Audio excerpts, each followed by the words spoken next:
আসসালামু আলাইকুম। আশা করছি সবাই ভালো আছেন। চুলার আঁচে ইউটিউব চ্যানেলে আপনাদের সবাইকে স্বাগত। আমি আজকে শেয়ার করব গরুর দুধের সরে তৈরি ঘিয়ের রেসিপি। ঘরে তৈরি ঘি যেন অমৃতের মতন। এজন্য আমাদের লাগবে দুধের সর। আমি এখানে গরুর দুধের সর তুলে রেখেছি গত 7 দিন ধরে। আপনারা আপনাদের প্রয়োজন মতো দুধের সর ব্যবহার করবেন। কমিয়ে অথবা বাড়িয়ে নিতে পারেন। যত বাড়িয়ে নিবেন ঘিয়ের পরিমাণ তত ভালো হবে। এবার এই সরটাকে হাত দিয়ে নাড়াচাড়া করতে থাকব। আপনারা চাইলে এই কাজটা ইলেকট্রিক বিটার অথবা হ্যান্ড বিটার দিয়েও করতে পারেন। যেটা দিয়ে করুন না কেন এটাকে ভালোভাবে নাড়াচাড়া করতে হবে যতক্ষণ না দুধের সরগুলো ভেঙে মাখন না হয়ে যাচ্ছে। আমি এখানে প্রায় 8 মিনিটের মতো নাড়াচাড়া করে দুধের সরটাকে গলিয়ে নিয়েছি।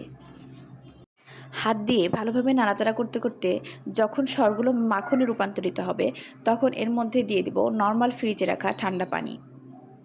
দিয়ে ভালোভাবে এটাকে নাড়াচাড়া করে নিব। নাড়াচাড়া করতে করতে দেখবেন মাখনগুলো ঠান্ডা পানির উপরে ভেসে উঠেছে। তখন এটাকে আলাদা বাটিতে উঠিয়ে নিব। এভাবে 2-3 বার করে ধুয়ে নিতে হবে। সর আমি ডিপ ফ্রিজে সংরক্ষণ করে রেখেছিলাম। সরটি অবশ্যই 1 ঘন্টা আগে ডিপ ফ্রিজ থেকে বের করে রেখে দিতে হবে। তাহলে সরটি নরম হয়ে যাবে অথবা বরফ ছেড়ে যাবে।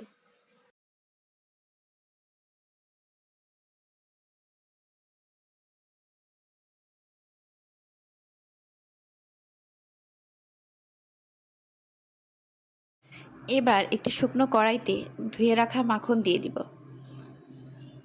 চুলা অবশ্যই লো আঁচে রাখতে হবে।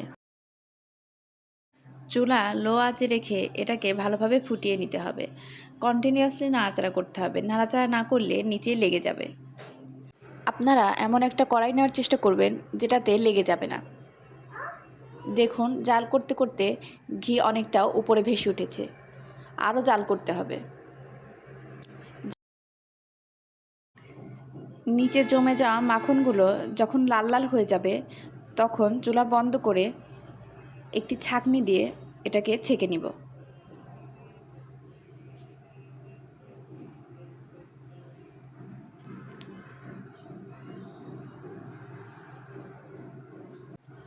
এবার ঘি ঠান্ডা হয়ে গেলে একটি কাচের জারে ঢেলে নেবেন। তাই রেডি হয়ে যাবে একদম খাঁটি ঘি। বাজার থেকে ঘি কিনে না খেয়ে এখন থেকে আপনারাও বানিয়ে ফেলুন ঘরে একদম খাঁটি ঘি। আপনাদের যদি এই ভিডিওটি ভালো লেগে থাকে তাহলে লাইক, কমেন্ট এবং শেয়ার করবেন এবং আমার চ্যানেলটিকে সাবস্ক্রাইব করে দিবেন। আল্লাহ হাফেজ।